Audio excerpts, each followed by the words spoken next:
rhythm of change. This is the sound of redemption. This is the way that we bring it down. Down, down, down. Down, down, down. Down, down, down. Down, down, down. Down, down, down. Igniting the fire within you. Exalting the melody of freedom. These are the things that will bring it down. Down, down, down. Down, down, down. Down, down, down. Down, down, down. Down, down, down. So gather the faithful. Tell everyone to stand and shout loud. Shout loud. Shout loud. Let's bring it down. Let's bring it way down. Let's bring it down. Let's bring it down, down. Let's bring it down. Let's bring it way down. Let's bring it down. Let's bring it down, down. Down, down, down. Let me tell you, it's in the air. Joy is in the air. Love is in the air. Can you feel it? What it feel like? Freedom. What it feel like? Don't sleep on it, brother. You might get left, sister. Can you feel it? What it feel like? Freedom. What it feel like? Justice. No need to be counted, cause I am down. Down, down, down. Down, down, down. Down for the end of racism, for the end of bigotry, cause I am down. For the end of misogyny, that's right. For all the isms out there, just down, down, down. Let's bring it down. Rise up, people. No more foolishness, and let's bring it way down. Riding the river of change into the cries of contrition. This is the way that we bring it down. Down, down, down. Down, down, down. Down, down, down. Down, down, down.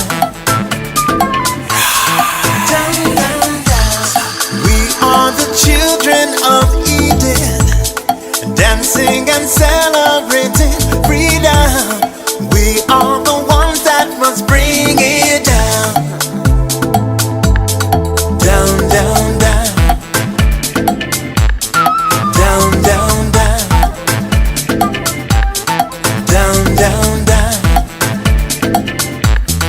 Down, down, down. Down, down, down. So gather the faithful. Tell everyone to stand and shout loud. Shout loud. Shout loud. Let's bring it down. Let's bring it way down. Let's bring it down. Let's bring it down, down. Let's bring it down. Let's bring it way down. Let's bring it down. We've got to bring it down. Down. Stand up and shout. Stand up and shout. Rise together. Accountability starts now. The Eric Dawson Radio Show. Yeah. Rise up. Stand up, shout it loud. If you are not prepared to come to that table and to represent that voice, don't come. Because we don't need any more brown faces that don't want to be a brown voice. We don't need black faces that don't want to be a black voice. We don't need Muslims that don't want to be a Muslim voice. We don't need queers that don't want to be a queer voice. And if you're worried about being marginalized and stereotyped, please don't even show up. Good morning. Happy Friday. Yay. Woo. Start off by telling all them people who don't want to stand up and fight for what they want, sit your punky down. We don't have enough chairs. Hey, God knows this. you know, if they were all gonna sit down, man, we just, who'd be left standing? That's the question, right? So happy Friday. We got some things to talk about. Hey, Vincent. Well, firstly, because you're walk. I don't know if you're done walking your dog, your new puppy, but I was listening to you talk about how your puppy is ruling your house, and I was having a He conversation, thinks. huh?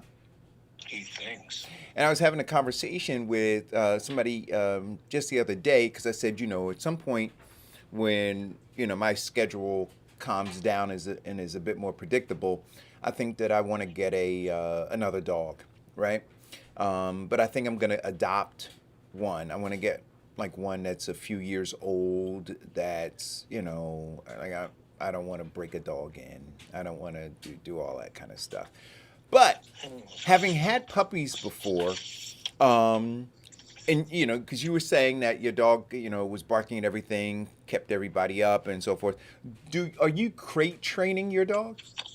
No, he's free range. He is spot located and spot trained. Mm-hmm. So, no, he's like on his own doing his thing. Okay. All right.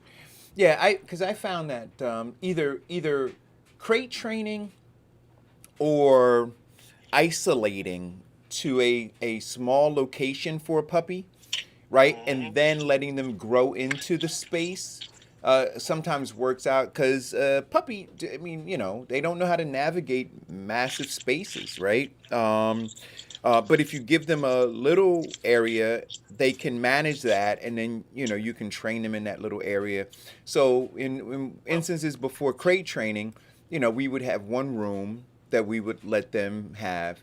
And then once they were fine with that one room, we'd open it up to it. Now, wouldn't close the door, put up like a baby fence, right? Yeah. So that you can see them and they can see you, but they're in that one room. So it's not really a crate, right? But it is a confined space. And then once they navigate that and they're not pooping in there, doing whatever, right? Because again, if you open your whole house up, you never know where you might find a surprise. No, we've got that. We've got the pads that we have the artificial grass over top of it. Uh-huh. So basically, you take the pad up, you flush it down the toilet, and the pee, you just take that pad and throw it away. And Do you know they make real grass that you can Huh? buy? They make I saw the company on Shark Tank years ago, and they sell it to people who live in in places like New York City, right? Right. In the Put real apartments. grass on your balcony. Yeah, so you buy these pads, and but it's like 2x4s, and then there's grass, and then you put on your patio, and then you just and then you water the grass, and you can maintain it, and you clean up after your dog when they're done. You think about getting Yeah. real grass? Well, we're not looking at staying in this condo long. And in fact, once we made an offer on the house, we put it on the market, and to resell the condo. So, no, I'm not looking at doing that. What I'm looking at is basically just setting up everything for the new house that has some acreage that the dog can enjoy a 2.5-acre toilet. Ah, that to me that was the absolute best when I had a lot of yard to just be able to open the back door, let them go, right? Let them There you run. go. And I had a golden retriever, man, and he loved chasing after the deer. Everybody got exercise. Yeah, Everybody got looking an to, 'cause exercise. we've got a deer issue too. Yeah. And in the new house, in fact, when we drove up, there was like a little family, like oh, there goes the neighborhood. Mm. Look at these black people coming. And so I'm looking at the dogs, getting their exercise with the deer. The wife's already been showing me, pool models and how she wants me to hardscape the backyard. And, yeah. Well, you got to be, and I found this out the hard way. I didn't have anybody to teach me, right? In my family, I was the, that I knew of. I mean, my aunt up in Wapaton's Falls, but she never really had conversations with me about managing deer and things like that. So when I bought my first house out in that area where you had huge deer population, I noticed, because I like to garden, but I noticed that a lot of people didn't have a lot of like flowers. They had a lot of plants, but I wanted to grow flowers, right? So, I went and got all these flowers, Vincent, bought all this stuff, the little hangers, outside where my porch lights were and so forth. A lot of impatiens all over the place. And I came home one day and my impatiens were decimated. And I'm like, I'm like, what vandal? Like, what's, what insensitive I don't think individual? The word vandal came to your mind when you first saw that. What individual? Yeah, look, kids may be watching, but what vandal? What insensitive person would do this to impatiens? They're so beautiful, right? And then my neighbor came outside as I was, just kind of mourning the loss of all of these flowers. And she said she was tickled to sit and watch. She said, the deer were so grateful that we fed them. So she said they were eating the impatiens like Skittles. Like, happy Thanksgiving to us. Yeah, right? Like this idiot, he doesn't know any better.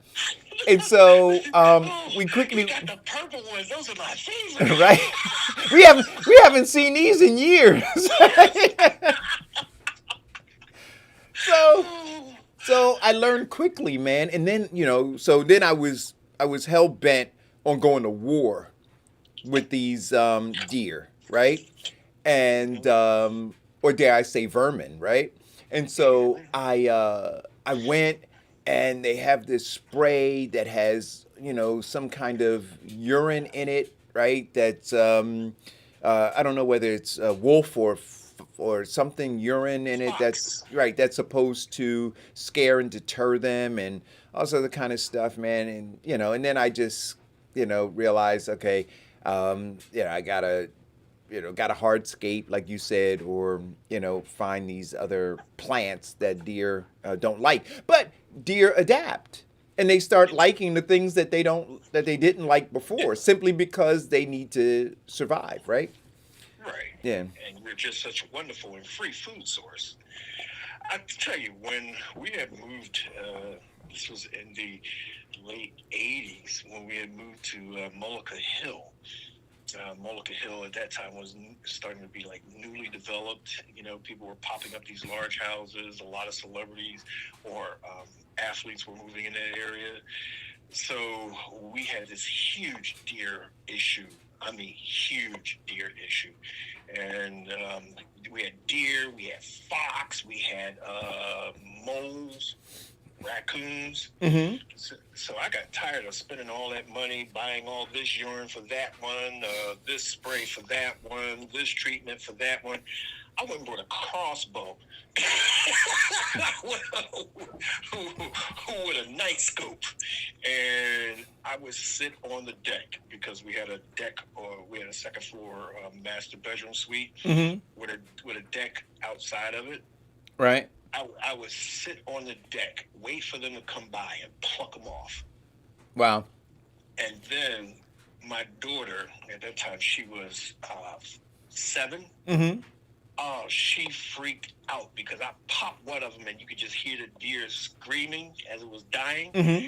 And she just freaked out. Daddy killed Bambi! Daddy killed Bambi! Aren't there laws? Aren't there laws against that? There are laws against firing a gun. No, no, There there are. are hunting seasons. Right. But if it's on your property, it's free game. Are you sure about that? Yeah, I think that. I checked. Yeah, Yeah, after I killed Bambi, I went and gutted it. You know, back in a far area where my daughter couldn't see. Let all of the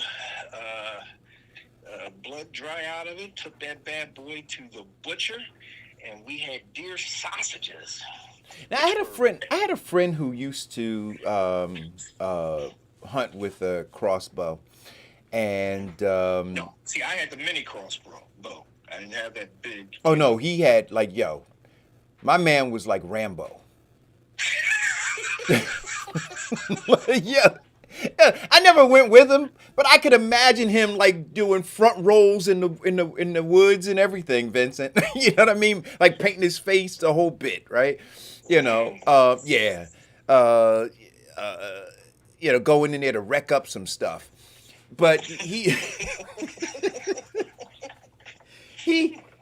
would make the most amazing. There would be venison and beef sausages. Oh yeah. Yeah, man, it was some good eating. Some That very, very grills good up eating. really nice, and venison steak and venison stew is a beautiful thing. Yeah. I mean, I filled the freezer up. It took me about maybe 9 months to actually take care of that one deer. And I mean, when people came over, and they were like, "Hey, yo, man, where can I get this? I got it in the freezer. Here, take some home with you." You know. Yeah. Yeah, Yo, man. talk about really maximizing your savings. Yeah, knock off a couple of deer, put them in the freezer. It is a beautiful thing. Yeah, man. So I may wind up going and getting me be like what's his name from like Mel Gibson from The Patriot, man, or what was the other movie that he was in? Where he was Scottish, right? And Oh, Braveheart. Braveheart, yeah, man. You know, carry me one of those axes or whatever, man, and go heading out and try to get me something. You know, I want to look. I'm bored, man. I'm tired of shopping at the supermarket for my food. I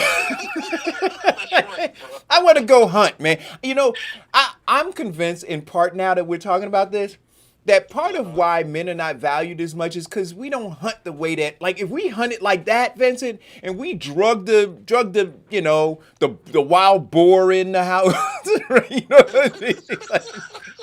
Like you little wait a minute, you little wuss, you getting in your Volvo with your seatbelt airbags driving to Stop and Shop.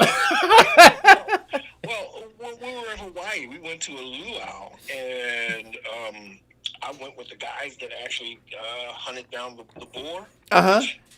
Which is basically a pig with horns. Yeah, well, I wouldn't hunt that down because I don't eat the swine. But I could just imagine myself though being up in a tree with a spear that I carved out myself, right? Like, you know what I mean, Vincent? Like, I wanna tap back into those, like, because I know it's in me somewhere, right? And I want to tap into that, man. Where maybe I'll go out. Maybe I'll start small though. There's a rabbit that used to hang out in the backyard. Let's start out with that rabbit, man. No. You know what? I'm gonna go over and check out some of those pigeons my neighbor has. See, those are easy to pluck off because they're already in a cage. Like, I don't have to do much. Just open the cage. Huh? I guess you're ready to kiss that Christmas card goodbye from your neighbor. Yeah, hey. You hunting his champion pigeons? Yo, listen, man. Anyway, Mr. Potato Head. No. What the heck? Wait a minute. So Potato Head is androgynous now? Come on. You're killing me. Vincent, you... Stop it! We go into too far. They said, hey, wait a minute. But the way they did it, though, they said, okay, no more Mr. or Mrs. Potato Head. Like, we're just going to call it Potato Head. But still on the box, it says Mr. down, like in little small letters, right? Oh, God. Mr. Potato Head is gender fluid. Yo, listen, man. You can cross-dress them. Listen, I can see the commercials coming out for Christmas. Cross-dress them one day. Yo, come on. What's next? Ken's gonna come out of the closet. Barbie's gonna go, that's why you never got me pregnant. Oh, Mr. Potato Head. Oh, God. Oh, God. They're gonna come out with a black gay doll now. Yo, they attack. I mean, seriously. Now, look, hey, but you hear me talk about this, right? I mean, look, I understand the whole conversation around gender, you know, and the construct and all of that. Is there nothing sacred? Nothing, I Look, tell you. why don't- Nothing. And wait a minute, but I want to go back. Now, see, I'm gonna take you all way back though. And but you guys watching the show, you know, my kids and you know, and my nieces and nephews and their kids, they don't know. When we had Mr. Potato Head, all we got were like the accessories, the ears, the nose, the mouth, the mustache, the eyebrows, and stuff. We use an actual potato. Yeah, you had to use a potato. We had to use a potato. And listen, in my house, because you know, I didn't grow up in it, you know, in a well-to-do house. So potatoes were food. You know, and my grandmother was like, don't play with your food. Right? So I ain't going there trying to sneak a potato, you know, to have some fun with, man, and that was dinner. But You ate my friend. no, I'm playing with him 1 minute and he in the frying pan the next. That was traumatizing to me. Yo. Oh gosh, Mr. Potato Head. Well, one day I made up what I thought was a really good-looking Mr. Potato Head, you know, because I had the one that you use your own potato to. Yeah, I came home from school. It was nothing left on the counter but the part. Yo, and a plate with some home fries and some ketchup. You had a choice to make. You had a hard choice to make, right? Hey, listen, but you know what though? Seriously, my mother tells stories about, you know, when she was a kid, they had, you know, like a little mini farm. So, you know, my grandfather raised chickens and other kinds of things. And my mother, you know, as a kid, you know, saw the chicken, you know, because you see them born, right? So you got little chicks and then they grow up and whatever. And if you're a child, you know, you grow attached to them, right? And so my mother tells the story of when she realized that they weren't pets, that they were food. That she had gone off and one of the chickens that she in her own mind had named and, you know, and adored and everything. When she got home from school, that chicken wasn't out there anymore. And there was chicken in the kitchen on the table that was cooked. And, you know, she had, you know, it was a reckoning for her. It was a real reckoning for her. She said it was traumatizing. Yeah. Well, my family, we had that little thing like a lot of people who lived in the cities. Every summer you would go down to your cousins down south, and my cousins had, you know, my uncle and my grandfather, they had working farms, you know, where, you know, they had the animals and you did that. Well, the shock of my young life is seeing a chicken getting his head cut off and it running around without a head until it just bumped into stuff and fell. Talk about childhood trauma. Yeah. No, my mother tells how my grandfather used to do it. She like again, this is stuff, right? They used to say, "I'm gonna wring your neck." That's how my grandfather used to kill the chickens. He just Yeah. grabbed that chicken and she said, just whip it, pow. Yep. Talk about whiplash. Yeah, man. Grab So it by the neck, spin it around, that neck's broken, and they're running around with their neck broken. yeah, no, seriously, the head is on the ground, right? The whole thing is tilted over and sliding along, and the chicken is still kind of it's pretty, it's some. Yeah. But see, that's what I'm saying, though, Vincent. We got to get. See, we're desensitized to, and I'm a little bit serious and a little bit, not right now, but we are desensitized to what it is that we do on a daily basis, right? And how we're interconnected with this planet. Because we just go to the store. We stand in line. All of the meat is prepackaged. Everything is whatever. We just get what we get. And so, right, it's all sanitized for us. So this whole idea of actually having to go and kill, or understanding what has to be done in order for you to have the food that you have, right? The number of cows that are slaughtered, the number of pigs that are slaughtered, the number of chickens that are slaughtered, how they're treated, all those things. We're disconnected from that in a really big way, right? And I don't know. How many people want to know, though? Do you want to know? Well, first of all, we better change the conversation because Eric keeps spitting his coffee all over.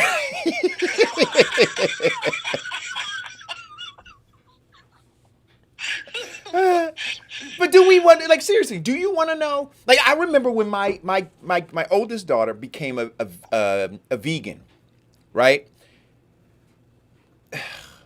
And look. So anyway, she became a vegan, and I'm a meat eater. I'm a carnivore, right? And we all were. And she used to love my my steaks and my burgers and everything else that I cooked. And then one day she came home, and the whole family's sitting there, and we're having dinner, and my daughter comes in, and she declares that she's a vegan. And we're like, oh, okay, that's cool. So, here's what you can have, or you can look in the refrigerator and make yourself something else, right? Literally, like in that one instance, she left to go to school in the morning, and she was a meat eater. She came home from school, and she was a vegan. And so that is cool. But then she started talking while we were eating. Hey, Daddy. Yes, Olivia. Do you know how inhumane they treat chickens? Like, so we're eating, right? And so then she starts talking about the chicken farms and how they're cooped up and the feces that they're in and this, that, and the other. And I'm like, we're eating. Like, I get that you're vegan, but yo, don't mess up my meal. And then don't mess my meal up. But people do that, right? They, once you become something, then that's a cause that you're championing, and then you want to shame everybody else. But now my daughter, that same one, she's up in Oregon. She sends me pictures of the steaks that she makes, the different dishes. So she's no longer a vegan. And then all I said to her is, you have to be careful. Like, I appreciate in your journey that you experiment with different kinds of things, but you never know when you're going to go back, right? Or if you go back. And so be careful about how you judge other people, right? That may be something that's good for you. But be respectful of other people. Jody says, folk who quit smoking are the same way. Yeah. Oh, they start pointing. Hey, Jody, they start pointing that tobacco stained finger at you. They haven't quite gotten all of the stains from under their nails from the smoking that they were doing, right? And the raspy, and the raspy voice, you gotta stop smoking. You need to cut that smoking. You gotta, yeah, man. You gotta cut that smoking out.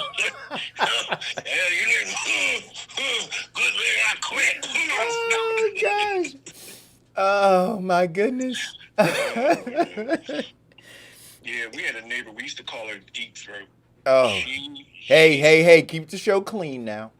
Yeah, well, she spent her life, in fact, since she was 12 years old, smoking king-size Chesterfield. Oof. No filter. No Virginia Slims for her, huh? We called her Deep Throat because she sounded like this. Y'all kids better get off my porch. Yeah. Woo. My goodness gracious. Listen, back on dogs for 1 second. You know, I'm going to say this. Wait a minute. Doesn't the Lord forbid putting, what do you say, Seth? Oh. Hey, Shalom Aleichem. The rabbi is in the thread. He says, doesn't the Lord forbid putting poison in one's body? Sure. Yes, he does. So listen, so I got to watch my language because the rabbi's in. So.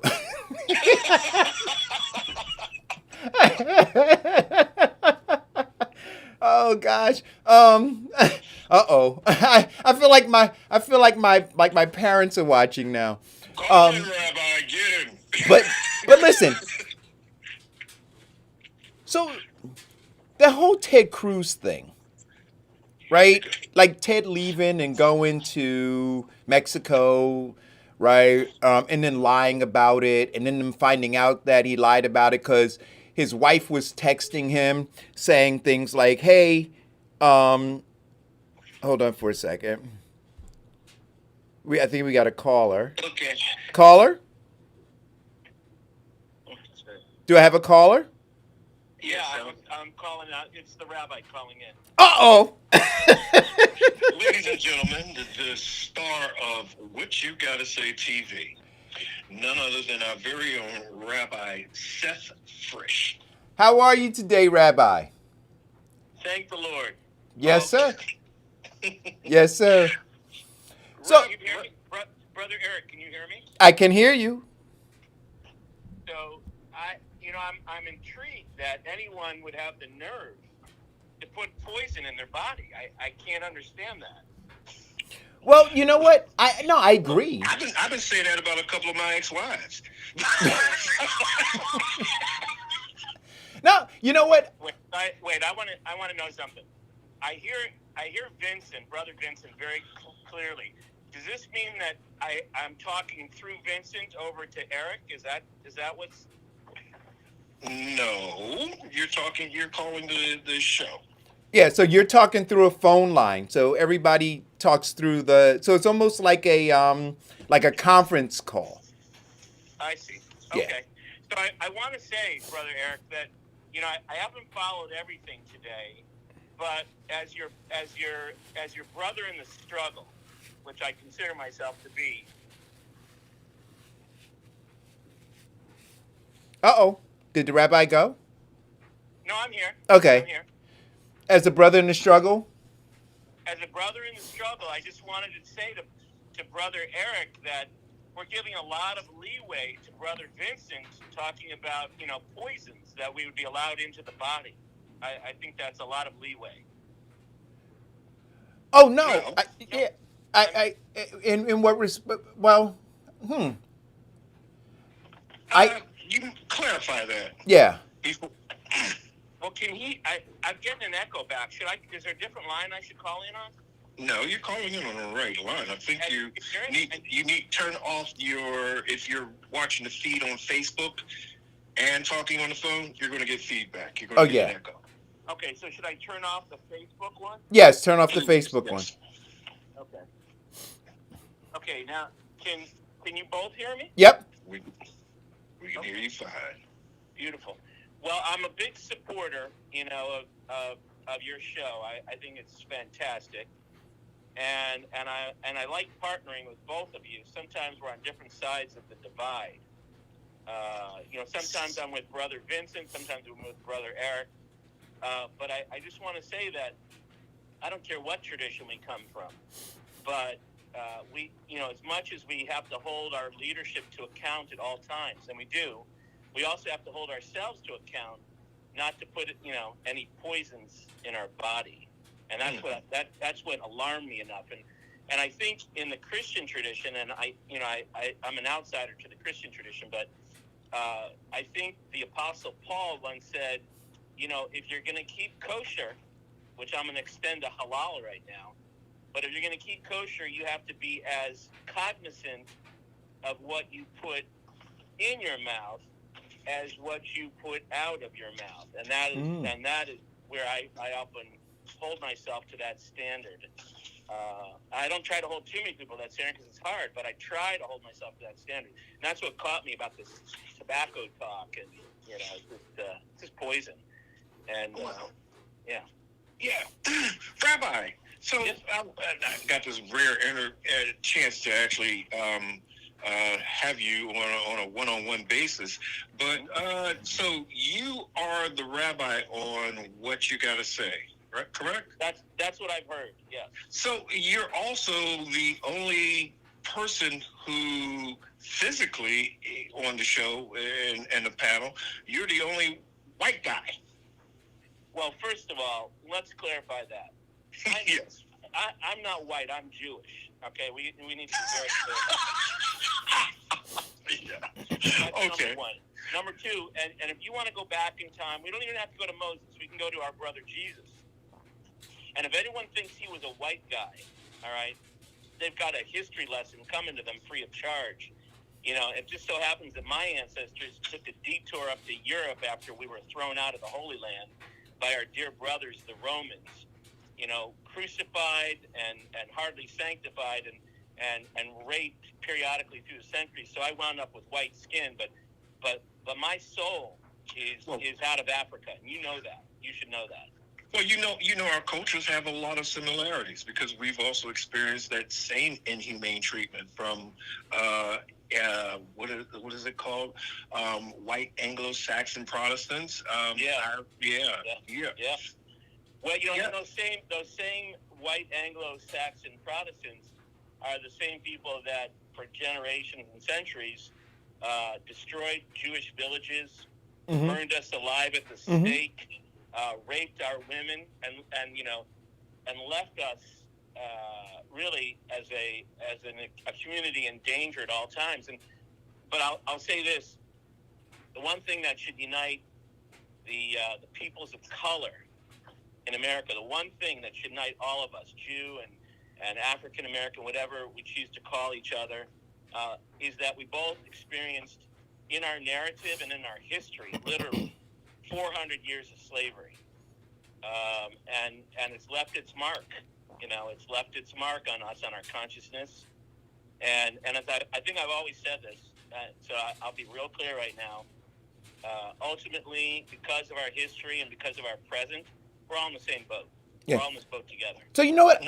I want to ask you a question. So I was going to talk about Ted Cruz, and maybe we'll save that for the end. But Ted Cruz, that dirty son of a bitch from Texas. and I said I was going to watch my mouth. I just want to make sure we're talking about the same guy. Yeah. Well, we're talking about the guy who I found out that he left his dog when he went to Mexico. He left his dog in the house. Oh, yeah. So, yeah. I'm going to say this to you. No, Brother Eric, this is the same guy who's been closing out brown people from Mexico coming into this country Right. for over a generation. And when the going gets tough, when it gets a little chilly outside, he heads south with his daughters back into the land of the brown people. He abandons his own people, quote unquote, and he leaves his dog behind. Now, what the hell kind of a human being is that? But then after that, but not only what kind of human being is he, but then when we look at the party that he belongs to, the political party he belongs to, we recognize that anything goes, right? So there are no standards, there are no real morals or values. It is really what works for me. Because they literally should be lambasting him for that, but they won't, right? Because he is a Republican, and so they're willing to accept the lies, right? Because now we all know he lied. Because at first he said, Brother Eric, you've been saying this. Wait, hold on. You've been saying this for a long time that it doesn't matter what color the skin is of the person we put up there. You know, a black face does not mean a black consciousness, or a human face does not mean humanity or humaneness. So I will tell you that whoever we put up there, we have to hold them to account. You and I agree on that. We have to hold them to account. We have to, or as we used to say, put their feet to the fire. But one thing I just want to remind you of is he's in a party that once was the party of Abraham Lincoln. Yeah. He's in that party. Well, let's see. What does that tell you about politicians? It tells you there's no morality, there's no ethics, there's no nothing, and until, of course, it comes to keeping oneself in power. Right. That's where it comes down to. And power corrupts. Power is sleazy. Power is terrible, and yet we know that it's a fact of life within our system, within the world, as it is. So, you know, what else can we say? The party of Lincoln keeps this sleazy son of a you-know-what in power in Texas, even though he betrays us every step of the way. Well, here is the part about Ted Cruz and him not representing his ancestral beginnings. His real name is Rafael Eduardo Cruz. Right. And by the way, you know the name Raphael in ancient Hebrew, and even in modern Hebrew, it literally means the angel of healing. Mm-hmm. And I find that, you know, we can file that under irony because this guy heals nothing. He moves it to destroy, to hurt, and to maim. Right. And he does it often, not only with his actions, of course, but his words, they are detrimental. His words are the opposite of healing. Right. And you and I both know, we all know, all three of us know, that this guy he's a detriment to what all of us are hoping for in the future, coming together and making this place, this country, this home of ours, this current home of ours.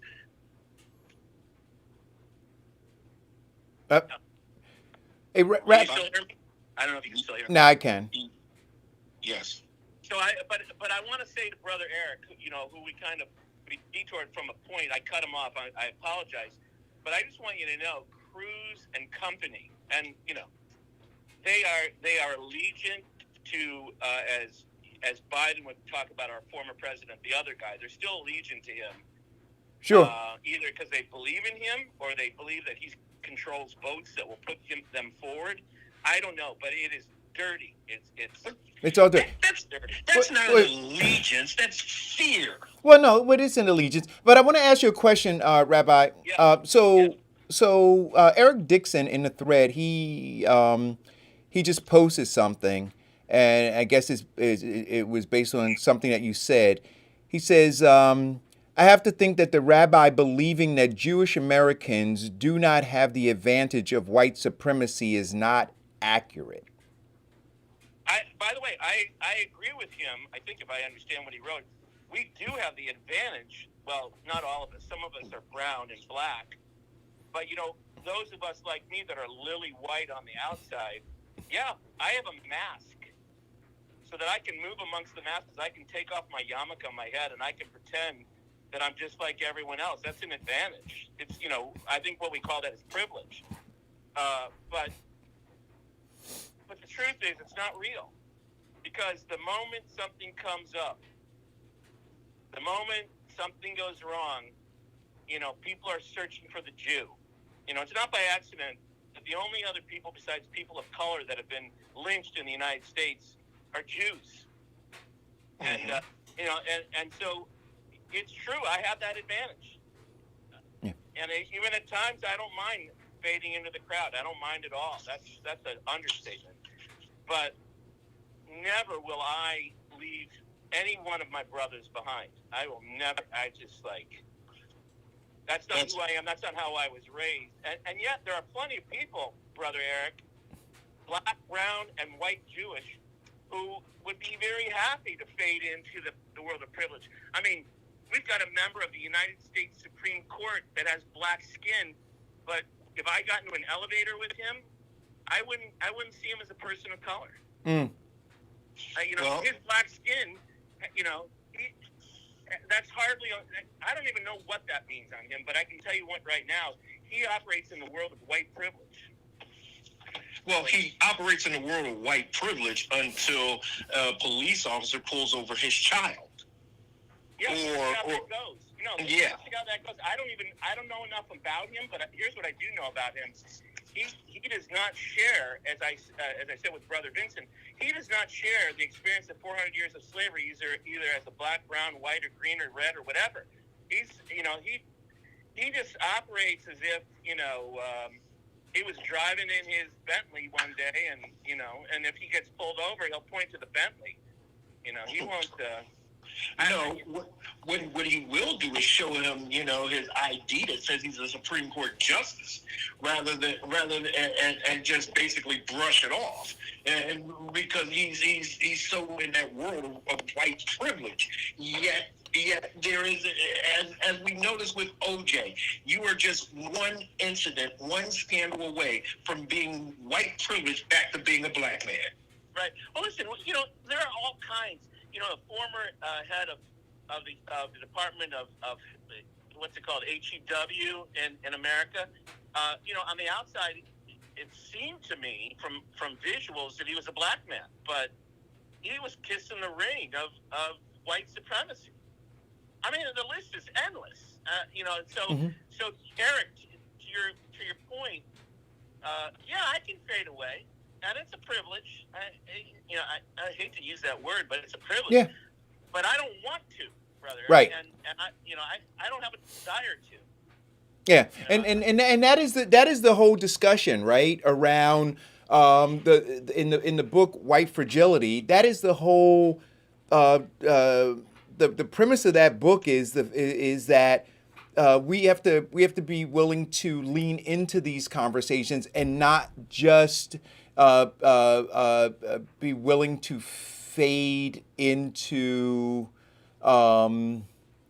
into this space of comfort, if you can, right? And by doing that, continue to support a system that, as it's providing privilege to some, right, it is marginalizing and abusing others, right? We have to be willing to continue to push back. It reminds me a little bit of the British when they used to move into a country, often of color. They would divide, and they would take one group of the country they would occupy, and they would elevate them. That was classic British move. Well, I see that happening in a slightly different way. Certainly from early on, even during times of slavery before 1865, the slave owner would elevate certain people on the farm, on the plantation, and sometimes by lightness of skin that maybe they participated in creating, they would have the house N-word, right? And then they would have the people who were darker and, I don't know, some kind of caliber out in the field, hauling in the bales of cotton. And there would be a whole panoply of different types of castes that continued well after the Emancipation Proclamation, well after the end of the war, well after June 19th, or June what's it called?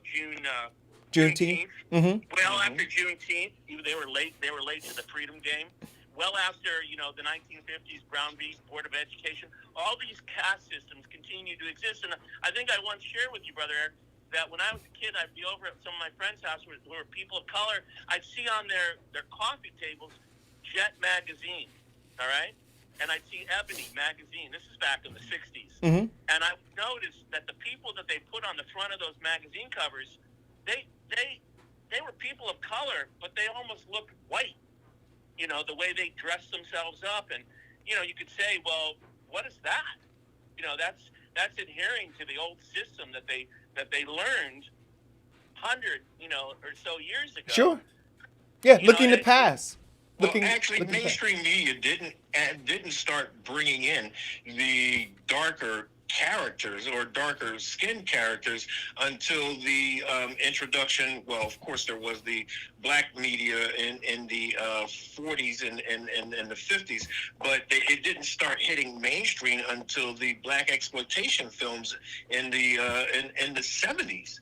I mean, because then the blackest thing in Hollywood was Richard Roundtree.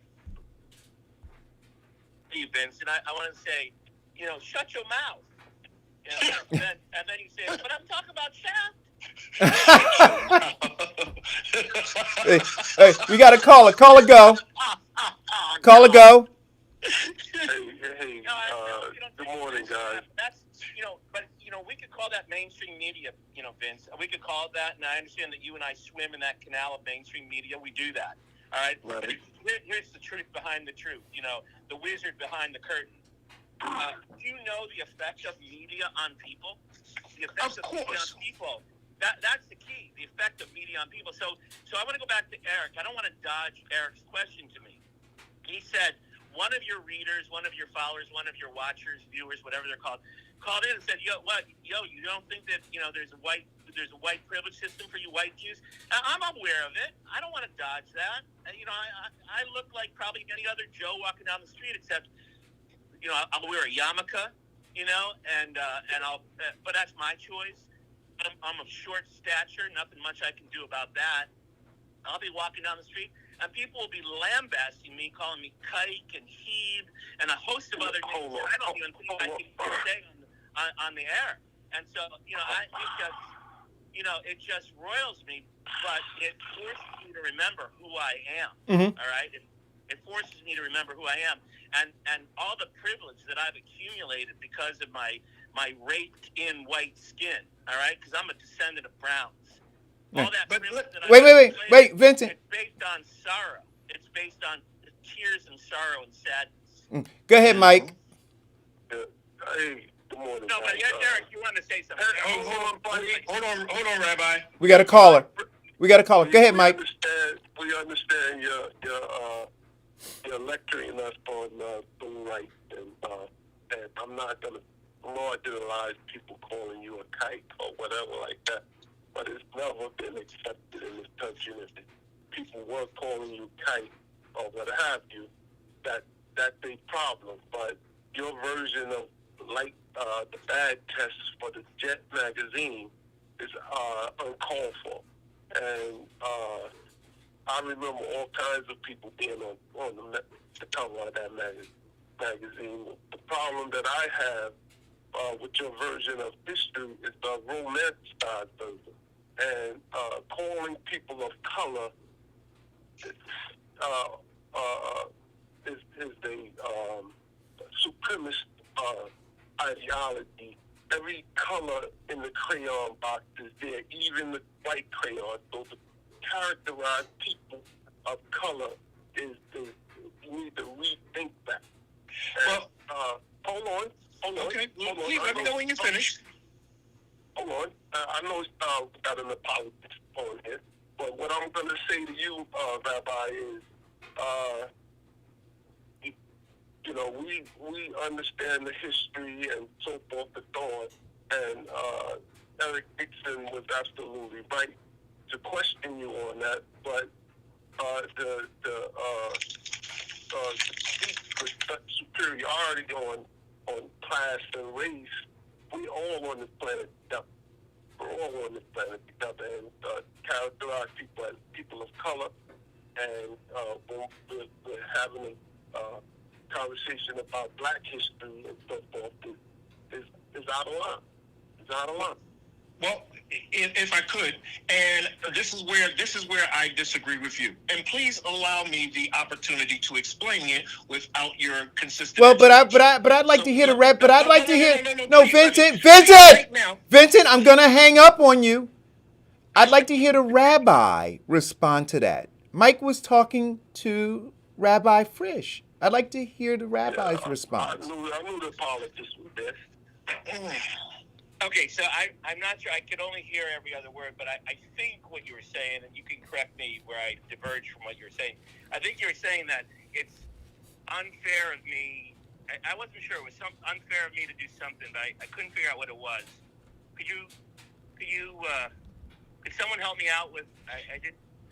Well, let me help you out. I said that, I don't know if I'm coming through clear, but I said that you're describing us as people of color, and every color is in the crayon box, even white crayon, and that to say that only light-skinned white people were on the Jet magazine was mischaracterization of the Jet magazine. I've seen all kinds of people. Okay. So let me respond to that. So let me let me clarify to the best of my ability.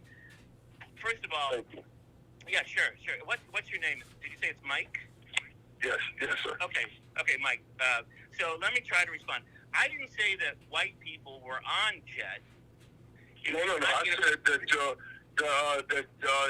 you referred that there were only light-skinned people on Jet.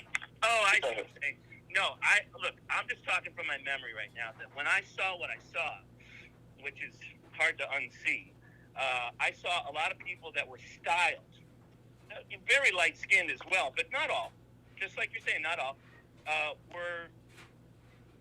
I just wondered, like, where were they getting their ideas of beauty from?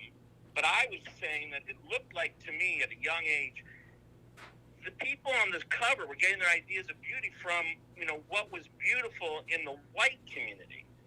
And I remember later on, maybe when I was in early high school, then you had people exhibiting fashion and hairstyles that were more in keeping with pride in their African heritage, which I remember at the time thinking, yeah, I think that's a better thing, to have pride in who you are and where you are and how you want to be. And I contrasted that. So I hope that clarifies. I don't see these people as only, light skinned. But I know that America of the early 1960s, and I'm sure before, but I'm not cognizant of that time period. But I know that America inherited its ideas of beauty from a much earlier system. And that's my point. So, can I please get my point out? I'm gonna let you do that in a second. But what I because I saw Jet magazine. I was exposed to it because my uncle used to get it, and as a young kid, I liked looking at the centerfolds, right? So, and I was one of those kids who cut the centerfolds out and had Jet beauty of the week. and wallpaper. I can't believe, Brother Eric, that you would look at a centerfold being the high standard. And listen, Rabbi, you might want to. I was a hormone raging young. I don't want her to get hit by that lightning coming for you. I went to another room. Right. But what I would suggest, right? Because I love technology, right? So I just went and Googled Jet magazine photographs, cover photos, and they're showing 1952 photo. I'm gonna put these up. If you look at these, Mike, they're not showing the afros that I saw in the 70s. In the 60s. In the 70s. Right?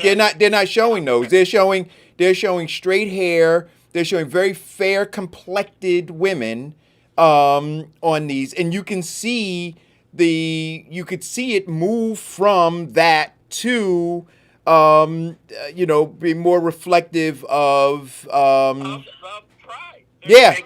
Exactly. Later in the 70s, they started going to the more darker skinned people. But let's look at it, and let me be a little direct. It is a known fact for black businesses that you have to have a white front to make some marginal progress or profit. You don't have to yell, Vincent. No, please, Vincent, I'm gonna hang up. You do not have to yell. Okay. Right? No. But no. Listen, but we're gonna have some rules again, man. We can have the conversation without yelling. Okay, so there we let go. me have it without yelling. There we go. Okay, case in point, Motown could not sell over 1,000 records until they stopped taking the in their earlier days, until they stopped taking the artists or the black artists and put white people on it. Now let's look at, and you're right. I'm glad you pointed it out. In the early part of Jet magazine, there's a lot of other ones. They use the fair-skinned black people with straight hair. The exact same thing. Let's look at the complexion of the first African American or person of color to win Miss Universe or Miss America. Black skin but blue eyes, light black skin. Yeah. But So I don't want to belabor it, right? But Vincent, but we don't need to. But listen, but Vincent, we don't need to belabor it, right? The point is, and you can go and see it. The point is that did happen. Right? Right. That's So, it. can we respond to Mike? I just want to make sure that Mike knows that I'm not judging. No. I completely. We all are products of our environment. You're right. No, this is not a judging, judgment. Brother Mike. I want you to know that, there are plenty of white people, obviously, and there's plenty of people of color, various shades of colors, that probably view privilege as something they aspire to, right? They probably view it. I don't even know, but I'm just assuming. I am not one of those people of a lighter Crayola crayon vintage who aspires to privilege. I'm one of those people, Mike, and I want you to hear this from my lips, who sees the evolution that we've just been talking about just now, as evidenced by what Eric and Vince were saying. I'm one of those people that aspires to have pride in whatever I've got that's good, and to work forward hand in hand. And I can't apologize for too much that I had nothing to do with when I was, beforehand. But I can say, let's work together and move this ball down the field, because there are plenty of yards left on this football field to go to until we get to the end zone.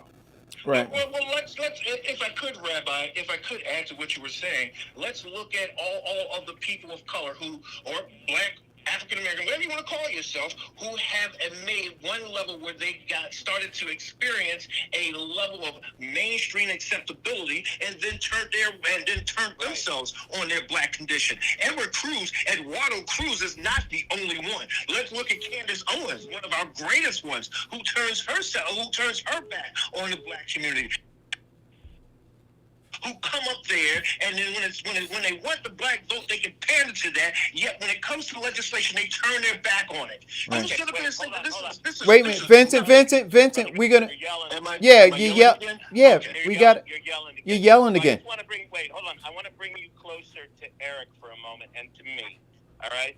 Eric has been saying this for a long time, that people, they got the power, all right, and then it's not necessarily that they turn their backs on the rest of us and on what we need, but it's for a variety of reasons. They forgot whence they came, and who they are. And people do this all the time. And we need to hold their feet to the fire, because we've got to move forward by recognizing what is needed, not by, my privilege or someone else's privilege.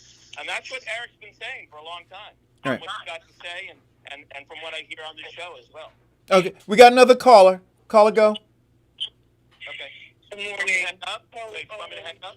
No, stay on, Rabbi. I don't labor it either, but I just want to clarify, right? When speaking of Jet and Ebony magazine, because what the rabbi said was when he went into people's homes when he was a kid, on their kitchen table, he would see these magazines, and the only people on these magazines were lighter-skinned black people. So, like someone put in the thread, so why, right? So if our actresses were only allowed to be actresses if they were a lighter persuasion, and the Jet magazine and the Ebony magazine putting out who our stars are, that is why we saw those colors.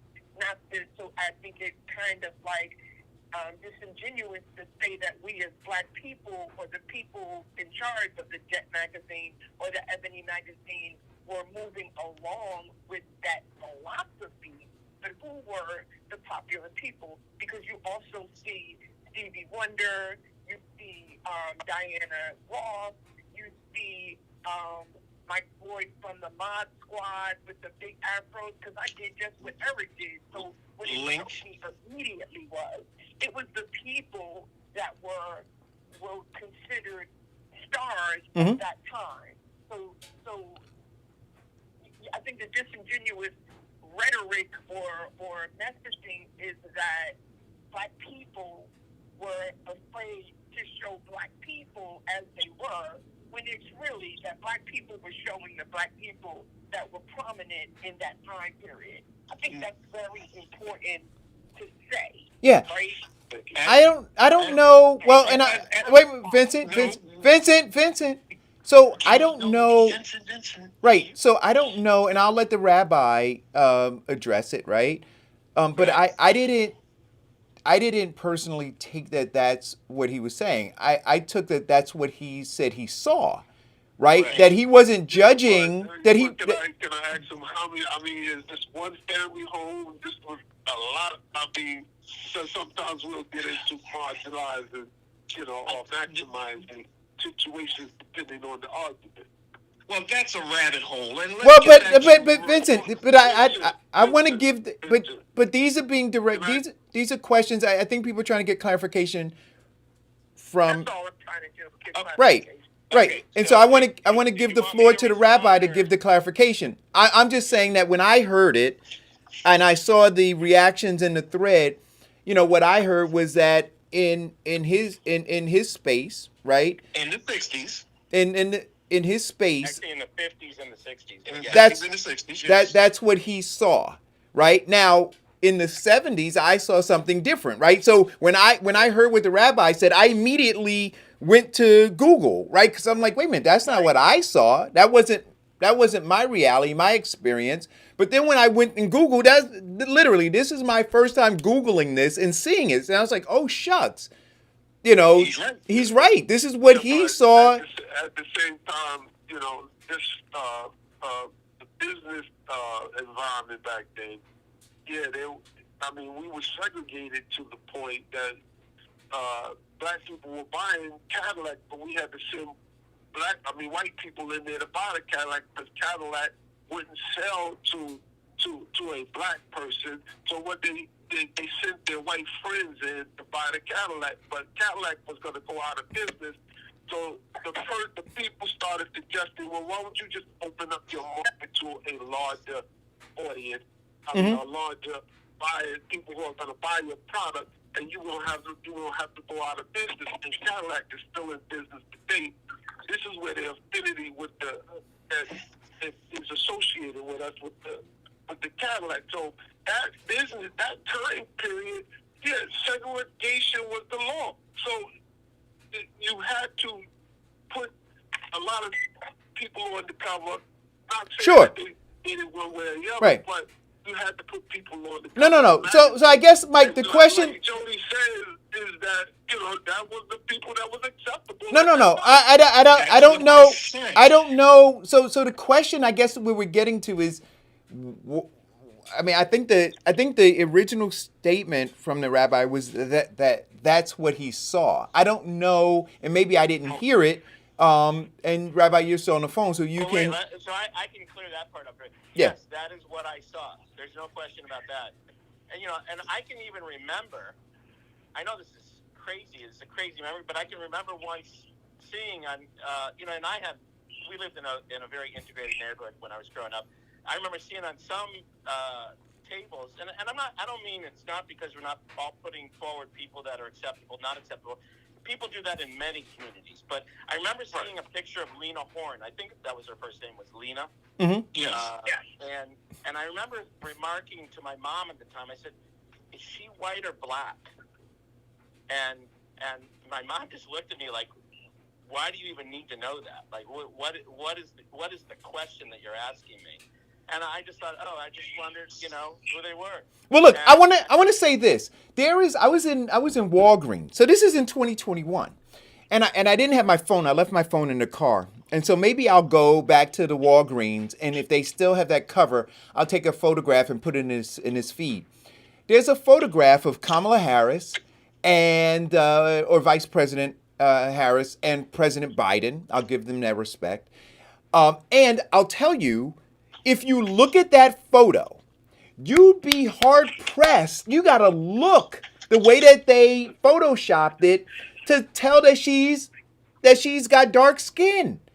Like, I'm looking at this. This is 2021, and I'm standing at the register, and I'm like, what am I looking at in 2021? And so we understand. So I think the conversation is evolving into why.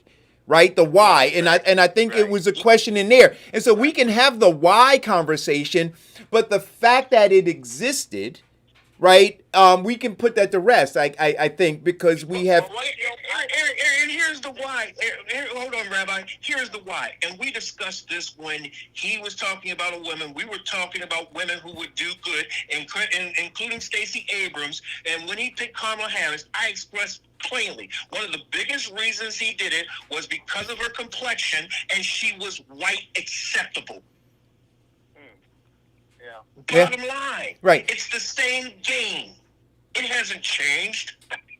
Well, you know, Even But I think the issue is that game that's being played is being played by the white establishment, right? Not Right. black people. That's right. This isn't about black people, and because we see it all, right? And we accept it all. We accept all of our colors. We accept all that whole entire rainbow of what we are.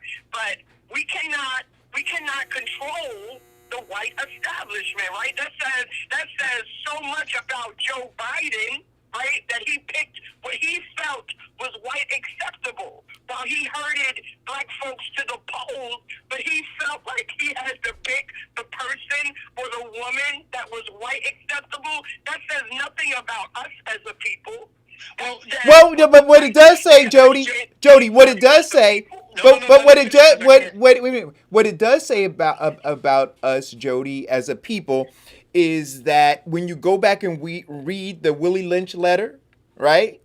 It says that socialization, that conditioning, is still relevant, right? And that blueprint still needs to be followed. That you pit the dark skinned against the light skinned, that you pit the women against the men, the young against the old, right? And so whether in what the rabbi saw as a young person, right, and them socializing him through the cover images of this magazine, right, to the point where he said to his mom, is this a black woman or a white woman, right? That socialization there, right, continues. And we have to push back. We have to fight. And Jody, it's not just the white community. There are black or elite social clubs that used to, up until some of them to the 90s, used to have a policy that if you were darker than a paper bag, you could not get accepted. They were churches that wouldn't take members in that were darker than a paper bag. So that's not just the white. Can I just mention one thing? I remember in college, I was in a course, a law course, and they were teaching about this Supreme Court law case of Plessy versus Ferguson from the late 19th century. It was 1898 or something like that, where a very light-skinned black man went from one train car, which was reserved for what was called colored, into a white train car. And it created this whole case that eventually got known as separate but equal. Jim Crow. Yeah, but it was even Jim Crow was still, Jim Crow had already existed, but this separate but equal was just another form of it. And I remember thinking to myself, wow, I took a look at the pictures and I read all the stories. I wanted to be a good student, and I discovered that the case was brought forward using this particular man because he was very light, and he could potentially maybe pass as light-skinned African American, or maybe a dark, Caucasian American. And I found that interesting that the case was put forward on the basis of the lightness of his skin, or some would say his ability to pass. And that stayed with me all these years. I remember, thinking back on my childhood to the same stories I told you before. I remember thinking, wow, this is, these are shades of color that seem to be determining all kinds of things, in society, that eventually supposedly got reversed in the 1950s with Brown versus Board of Education and all the other legislation that eventually came forward out of either the Congress or the courts. But I found it interesting that all this went even back to 1898, and this what could pass and what could not pass, and all was based on the shade of one's skin. Sure. Well, let's look at the combination: Huey Newton, Rosa Parks, Andrew Young, and I forget, the name escapes me. But why, during the point of them, where there were other people doing the exact same thing, why did they get huge media coverage? I don't know. It's because of their skin color, you think? Correct. Sure. Absolutely. I mean skin shade. I don't mean skin color. No, skin shade. Yeah, absolutely. Yeah, because of their lighter skin shade. Interesting. So I want to, there was an article that was sent to me. Vincent, correct me if I'm wrong. Is it Cherry Hill Yes, Cherry Hill is in New Jersey. Right. New Jersey. So Cherry Hill just the news is that they are making it a requirement for graduation now that the students study African American history, right? Yes. And so For that one. Well, let's look at wait, it. And wait, one of the wait, big wait, reasons but that this wait. took place in Cherry Hill, if I can help you out, my mother-in-law, Dr. Miriam Chaplin. Oh, by the way, one of her students was Cornell West. And my daughter loved meeting him. But she was the first to implement that when she was teaching. That they had to have African American studies. In fact, at one time during Black History Month, the students made African huts that they had to research how to make and build and put it in. And Right. They did it No, in no. the hallways. Right. So as administration, okay, now as administration, can you hear me now? Go ahead. I can hear you. I can hear you. Okay. Now that the administration has changed and we're looking at the 1619 project being more instituted, it is now a everyday requirement for them to graduate and understand African American studies. So here's my only concern, right? Like, I think that we should be discussing American history, right? Not, I think that to do this, to separate and to pull this thing out, further supports this division, right? Like we should just, it should be American history. So now you have you have history, and then you have, and again, I take umbrage with African American, right? That term just, it annoys me to no end. But you have African American history, and then you have history, and I'm going, no, we just have history, and then and we need to reconcile that. Well, Eric, I do understand your point, but what I wanted to say is this: I don't care how ugly the win is; it's still a win. But I don't know that it's a win. Go ahead, Mike. It goes back to what the rabbi brought up about Plessy versus Ferguson, and that I think the outcome of that was that there's no right that I don't know how to put it, but there's no right that a black man has that a white man to uphold. And we are still stuck in that type of a mindset that we'll give you a little bit of your history, but we're still not going to respect you as a whole. And there's a lot of that. And I don't know. I just also want to, then I'm going to roll up out of here. But I want to address this and label my statement as radical.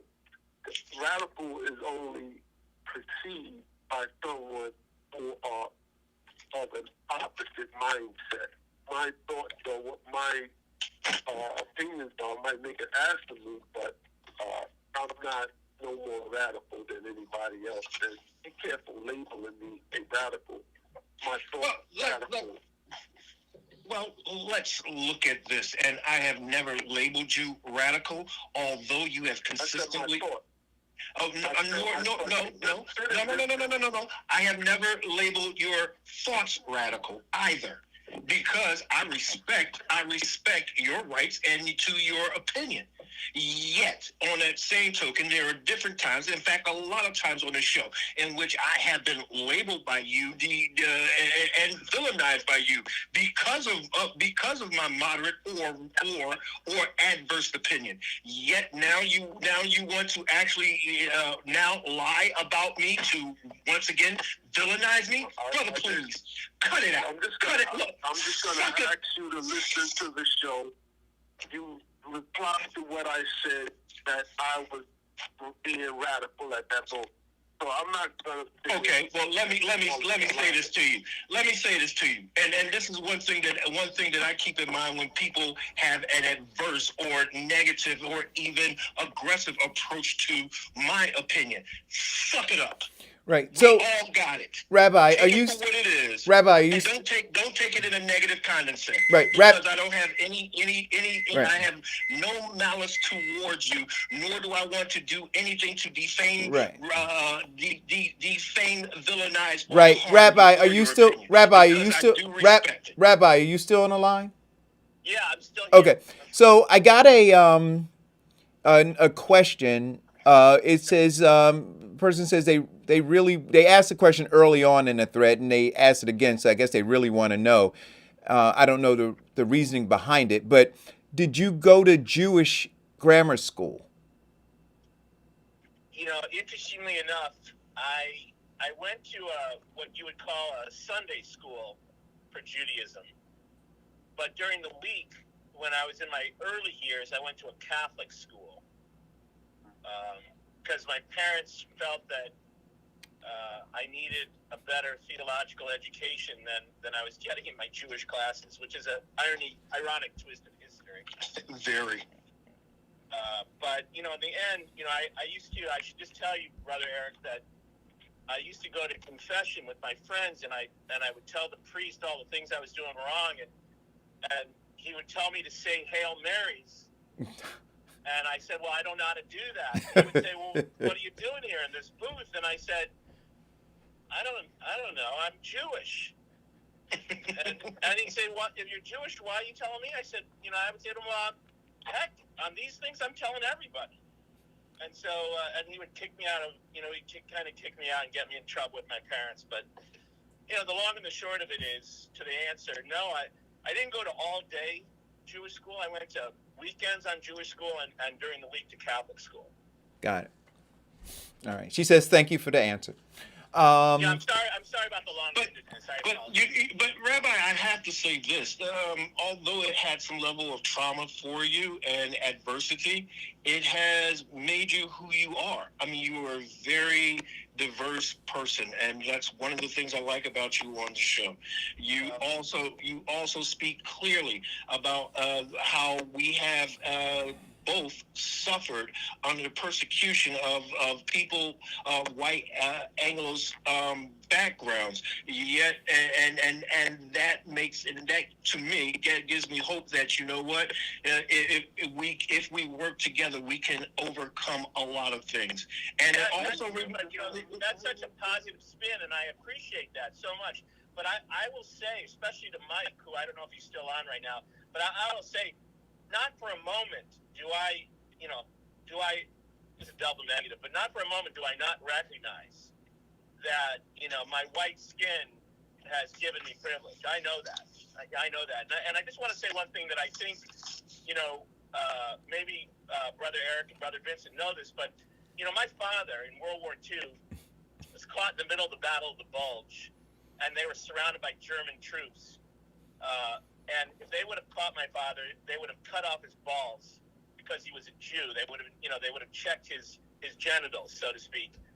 And he, for the first time in his life, this is in 1944, in the dark of winter of 1944, first time in his life, he was side by side with African American, and sorry Eric, I'm using the word African American. They called them Negro troops back then. And some of the other white people that were surrounded by the Germans said, what are we fighting with those people for? And my father said to them, right now, we're colorblind.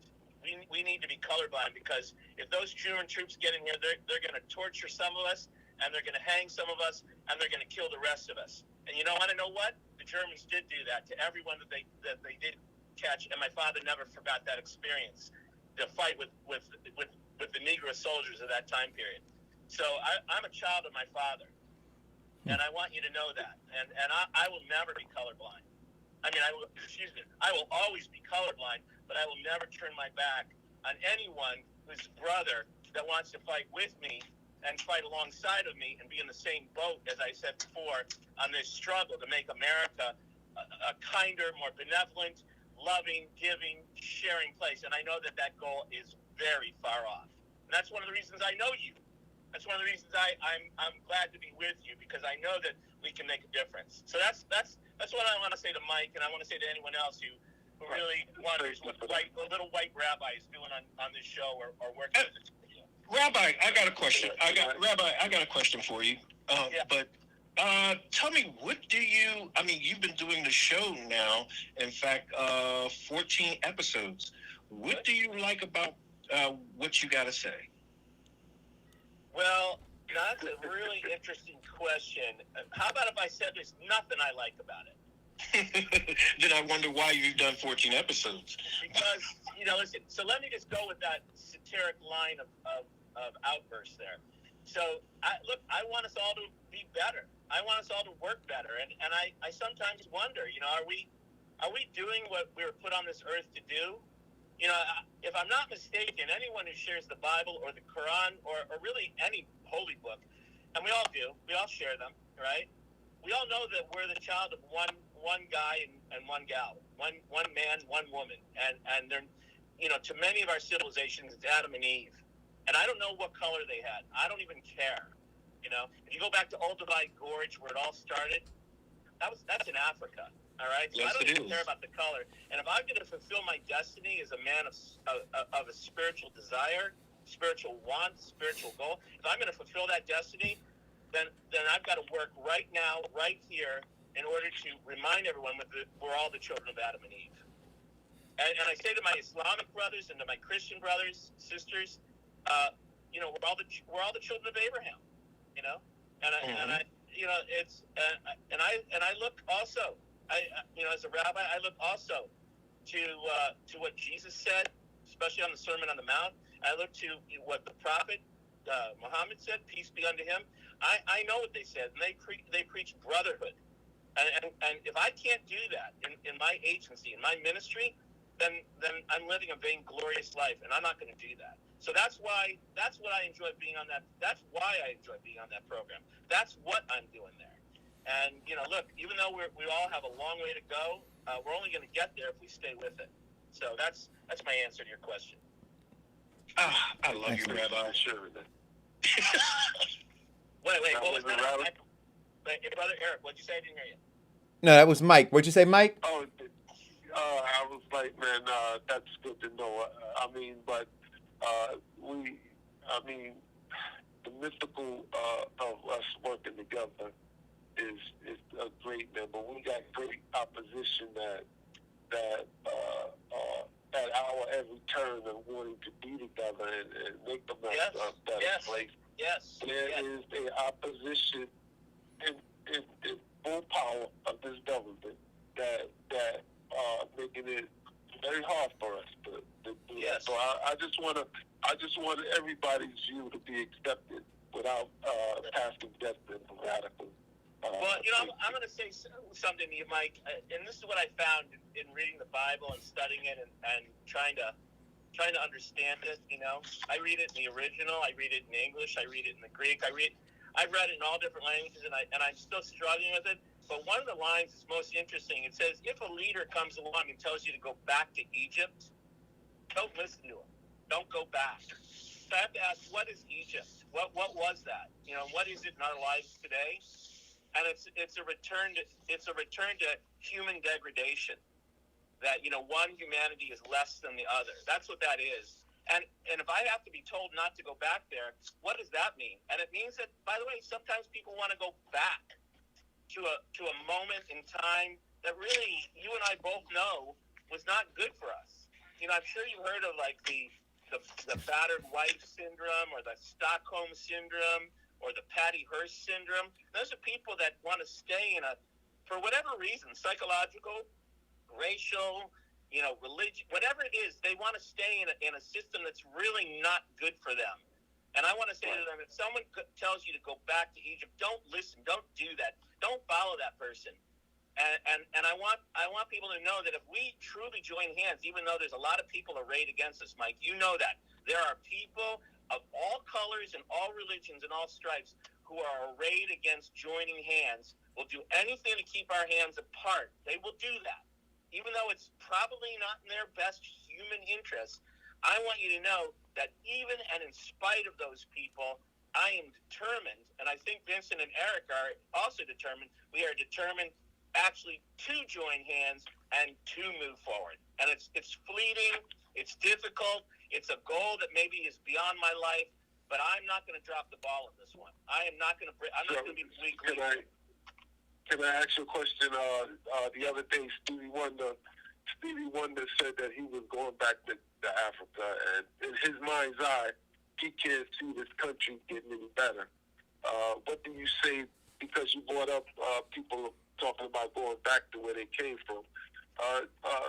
Not that they came from, but he thinks that Africa is going to be a better place for his kids and future generations. Interesting. What do you say to people like that?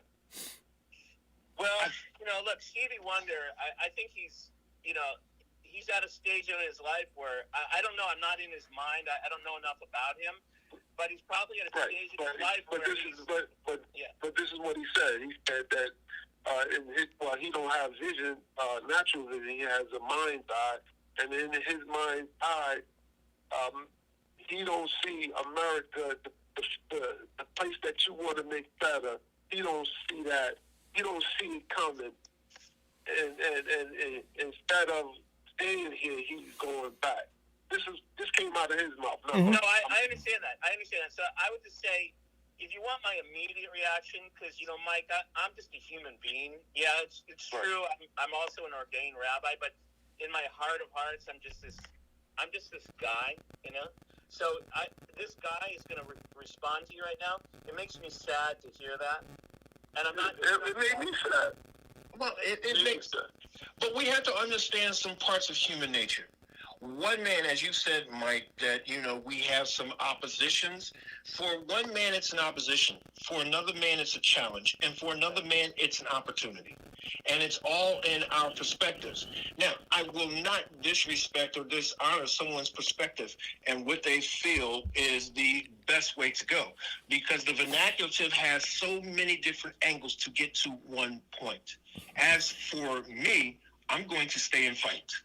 As for me, I'm going to fight because I want to make sure that my children and my children's children never experience the blatant racism and oppression that I have.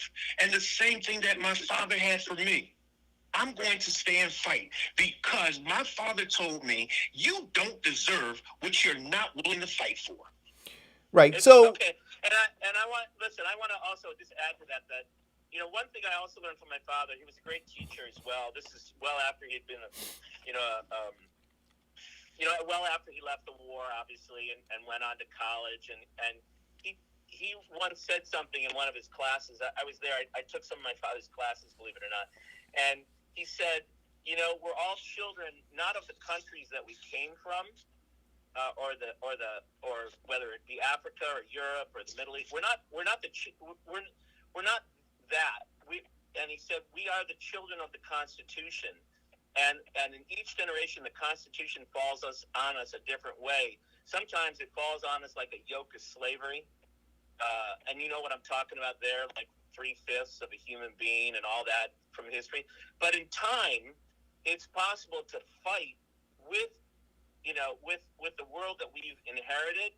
Like Vincent was saying, it's possible to fight and to succeed so that we improve. And I also learned from my father that if you give up that fight, and I don't blame anyone. I'm not here to judge what Stevie Wonder said or anything like that, but if you stand and fight and in order to improve and to get better, that's just where I'm at. Right. That's what I want to do. I think I've heard others on the show that we're all on before say the same thing. Yeah. I'm not willing to give up on being a child of the Constitution, even though at times it kicks me in the rear end, and other times it punches me in the stomach. It does. Yeah. So when I saw that, Mike, and it's funny, right? I read that. I was just responding to right. what the rabbi said about. So I read that article about him, and literally right after I did that, I watched this like mini clip about this UFC fighter. His name is Israel Adesanya, right? And Israel Adesanya was born in Ghana, and his family, for a better life, migrated to. I'm sorry. You said they came here. No, they didn't come. No, they didn't come here. They went to New Zealand, right? So I'm sorry, from Nigeria, rather, not Ghana, Nigeria, to New Zealand. And so so I want you to understand. So both of these things were in my head at the same time, where it seemed as though,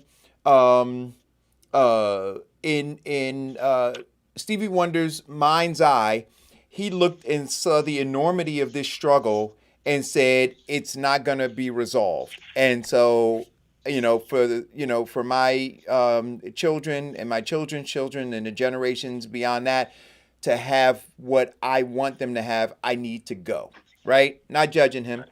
Israel Adesanya said in an interview that he didn't realize that he was black until his family moved him to New Zealand, right? Brother, can I just mention one thing very quickly? Yep. I'm going to have to get off right now, and I can come back in if you'd like me to.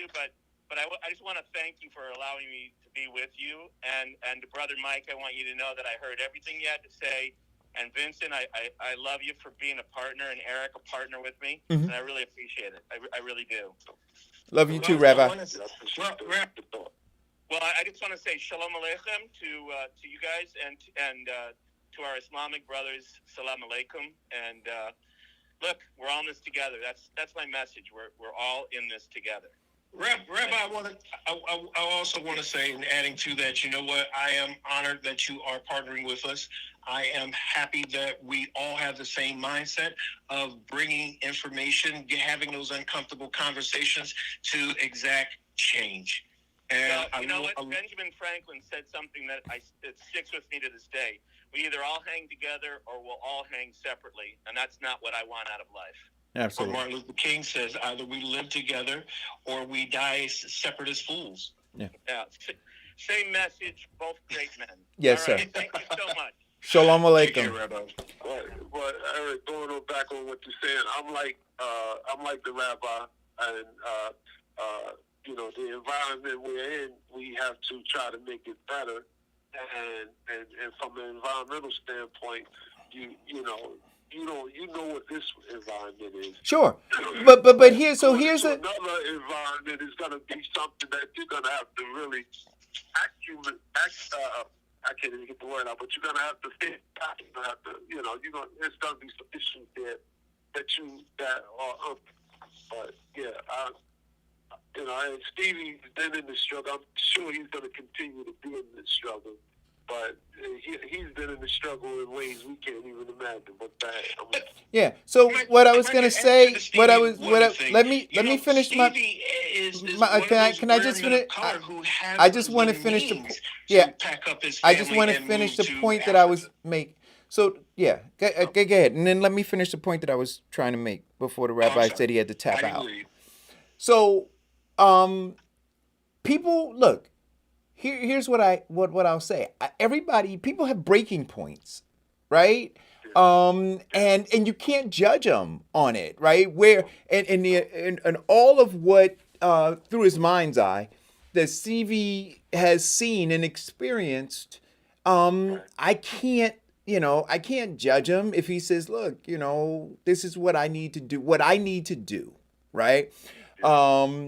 And for those comrades who are still in a struggle, we just keep pushing forward, right? But I go back to we have to understand the struggle, right? We just can't. We have to fight smarter, Mike, and we have to understand what we're fighting, right? And so when you listen to the rabbi talk about what his experience was in the bubble that he was in as a young person and how he was being socialized to see us, right? How he was being socialized to see us, right?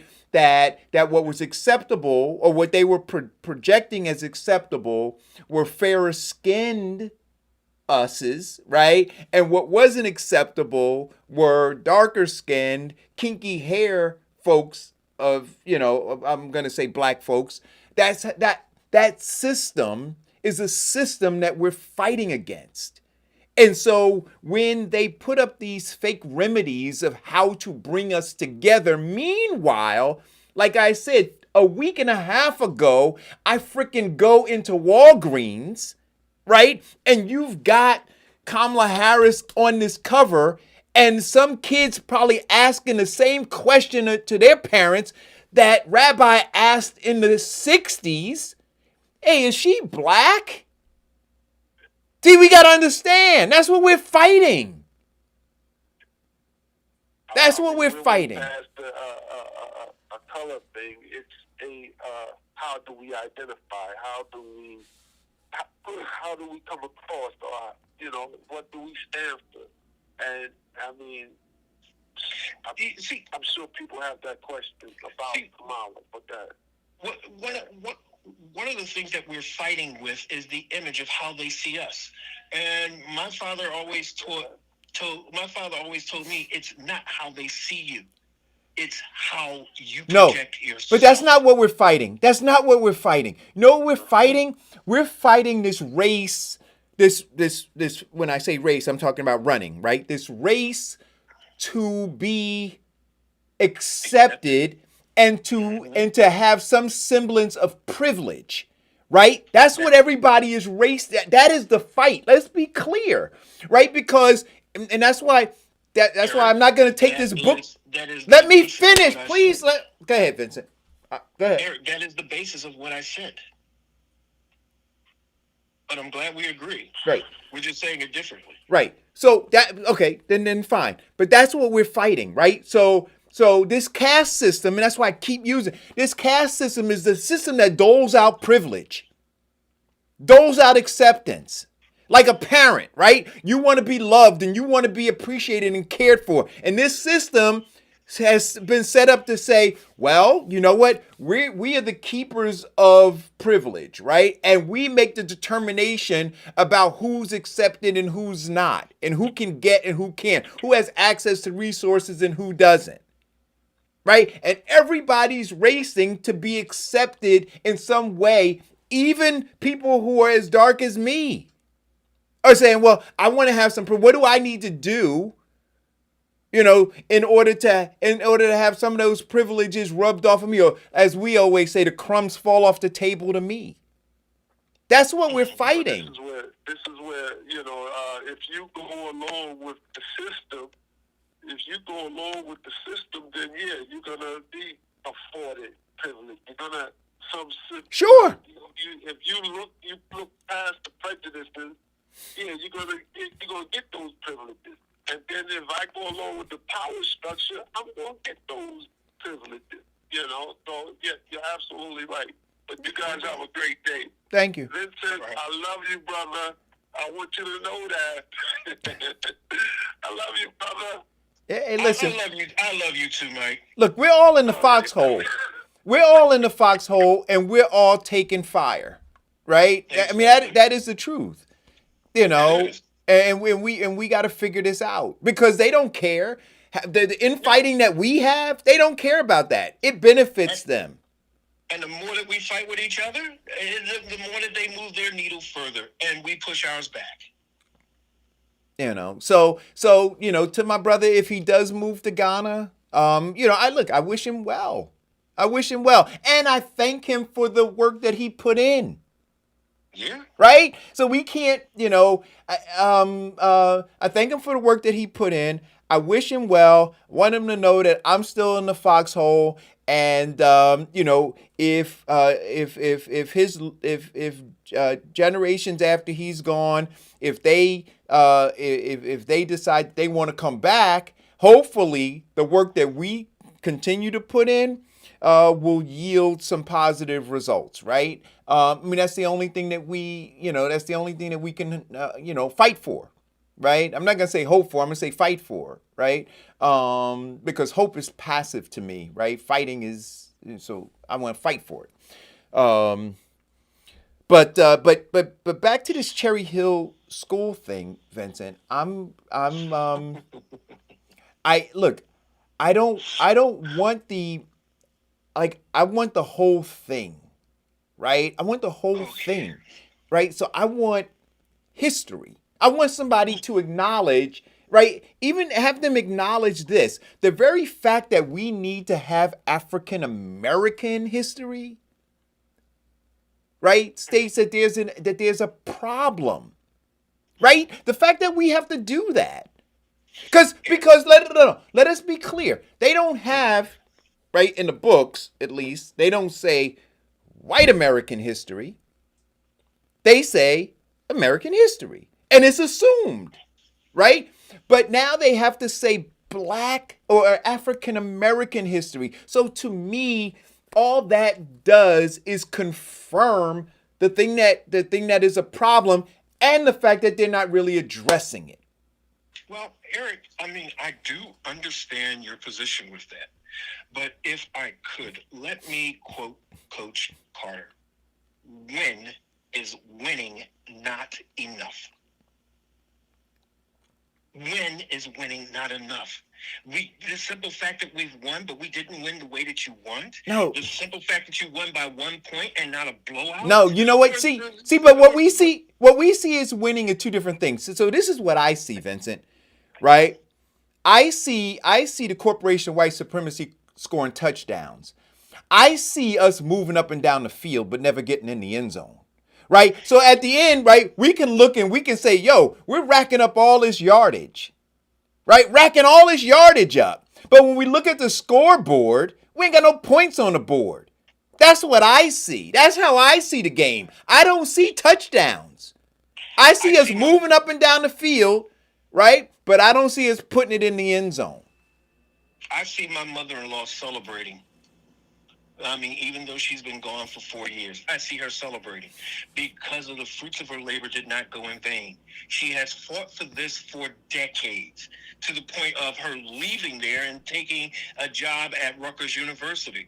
So I see the simple fact that they have now gotten to this point. For her, it's a win.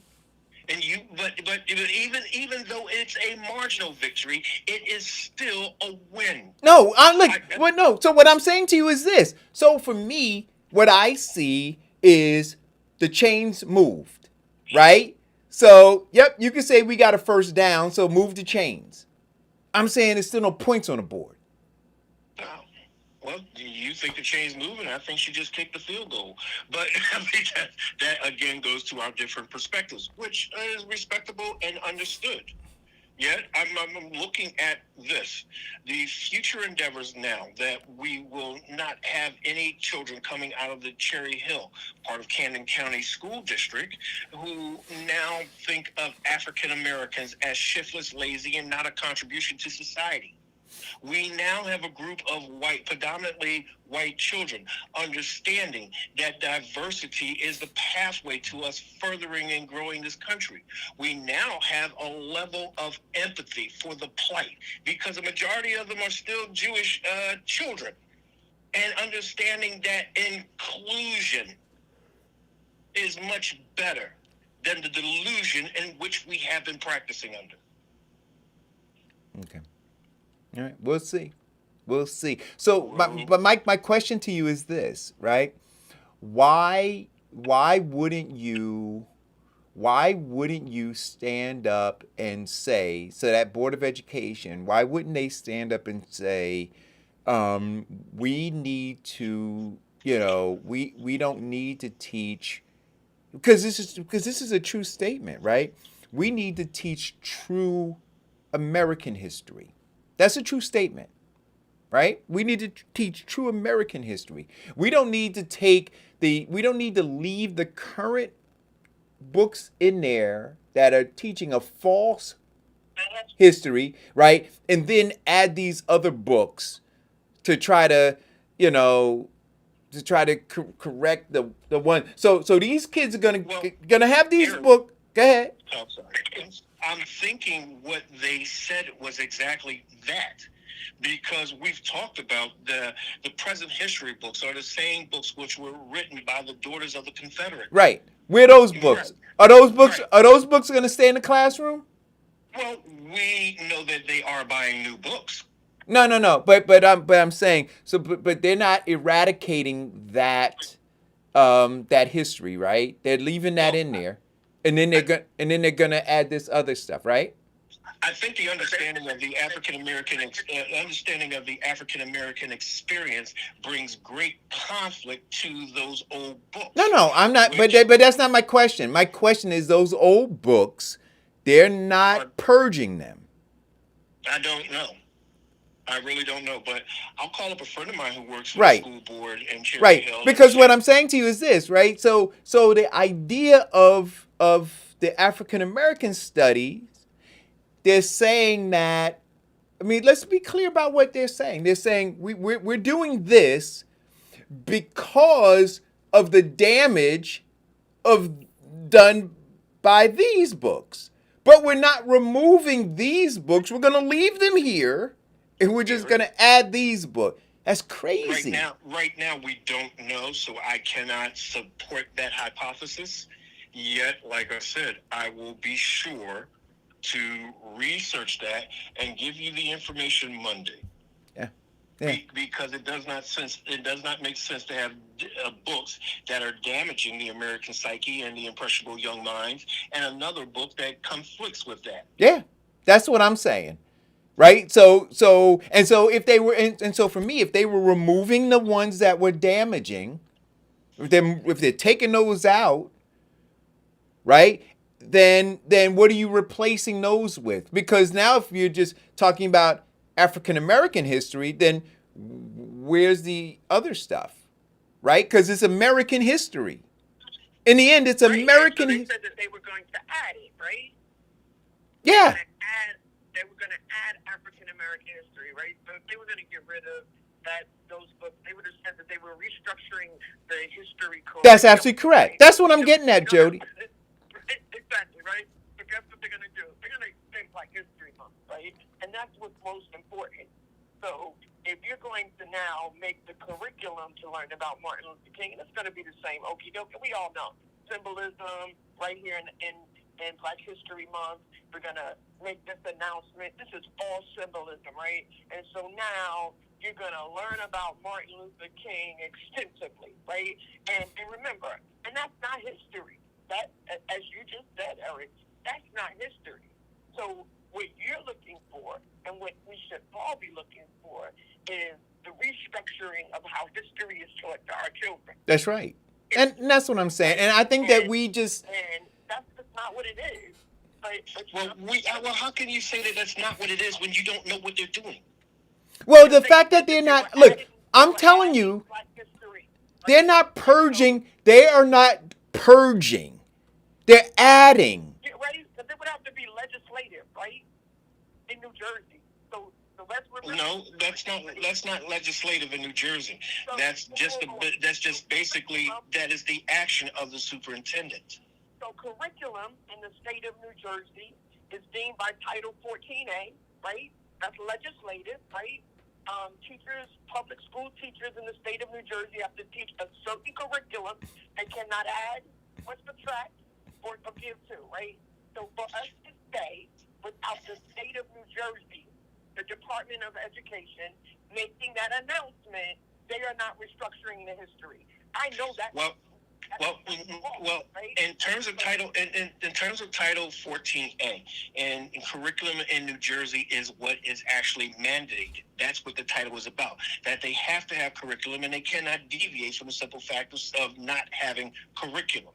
And they have to have let me please, Jody, let me finish. Jody, please let me finish. And Jody, please. See, here is the thing. Jody, every time we get into a situation where you open your mouth and put your foot in it, you cut me off. Now, could you please give me the respect and stick and let me finish? Now, part of the other part that cannot be changed in the curriculum is the amount of days in which they have to do curriculum. Henceforth, if they use too many snow days, they have to do, as they call, additional days to make up. Now, the curriculum itself is up to the individual schools and of how they actually put in what they put in and how they structure.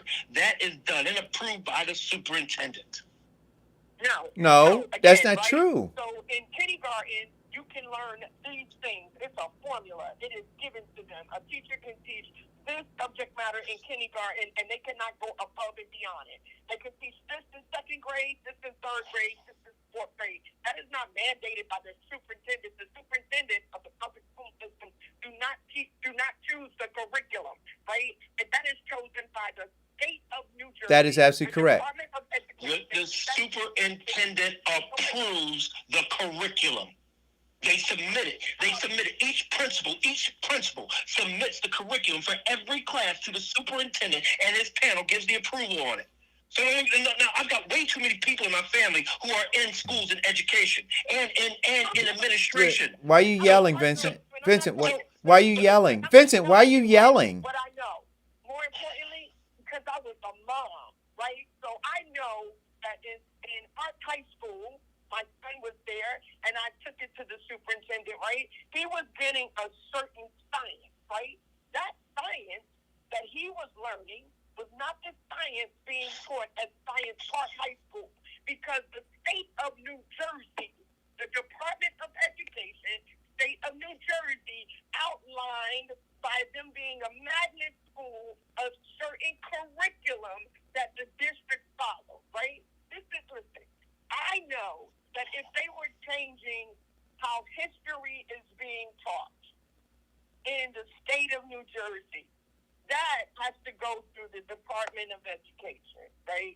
So if Cherry Hill School District has not refined or redefined, or the state of New Jersey, because guess what? If it was a change to education in the state of New Jersey, Cherry Hill couldn't be the only one doing it.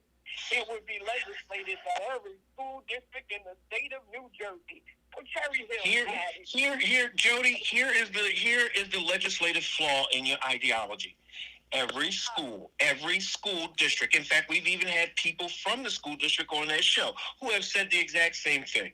In terms of legislation, every school district in the state has its own level of autonomy, and that governs how they do it, the curriculum that they use and enforce it. The main person making that change is not the state; it is the superintendent. No. Yes. Vincent. Well, because okay, so wait a minute. No. Vincent. Wanting to open Vincent. up schools, Vincent. all of the superintendents were like, it ain't happening. Vincent, what we're gonna do? No. So here, look, because this is what I do. This is what I do. Just like 2.45 seconds, right? So in the Department of Education, state of New Jersey, and I just pulled up curricula, right? So framework. They have a framework for the curriculum in the state. There you go. Department of Education. Division of Teaching and Learning has developed new curricular framework for English language arts, mathematics for kindergarten through grade 12, right? They pick the framework. You can't just go pulling stuff out and putting stuff in unless the state of New Jersey has a hand on that. And I don't know why we're arguing, right? All Eric is saying is that, listen, if they're not changing how history is taught in the school, they've like adding something on, right? And so they can codify that or quantify that or qualify that at the board level, right? But they can't take anything away, right? So that history that's being taught, right, in Cherry Hill right now is still that curriculum, right? They added something to it because they damn sure can't take away what they're teaching them. And right. The history isn't taught, right? If the history isn't told, you're just it's like history, Mom. Again, we're not arguing what Eric said because I agree with what he said. What we're arguing is your interpretation using legislation. And thanks for proving my point about talking about the framework, because that's what I said in the beginning. So now that we're saying the same thing, there's no more need for us to argue. Right. So I'm not saying the same thing, but okay. Yeah. Yeah.